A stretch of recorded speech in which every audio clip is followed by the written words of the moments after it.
Swerte daw ang babae pag supportive ang lalaki. Pero mas swerte ang lalaki kung madiskarte ang babae. Hindi yung puro arte. Yung pareho kayong kumikilos sa binubuo niyong pamilya o sa relasyon na pinagsasamahan yung dalawa. May mga babae talagang madiskarte na hindi lang umaasa sa kinikita ng asawa. Gumagawa sila ng paraan kung paano magkaroon kahit sa maliit na halaga. Hindi sila papayag na walang laman ang mga bulsa nila.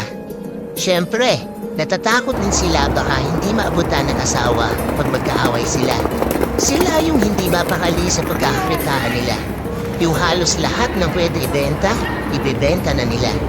Dahil sa panahon ngayon, advantage sa mga misis na kumita kahit nasa bahay lang. Dahil sa kapangyarihan ng social media, lahat ng pwede nilang i-post na pwedeng ibenta, ipopost nila. Kaya sa mga mister na niloloko si misis, ingat-ingat baka sa susunod, mukha mo na ang mapost niya sa social media. Mahalin ang mga babaeng madiskarte sa buhay kahit palaging naghahanap ng away.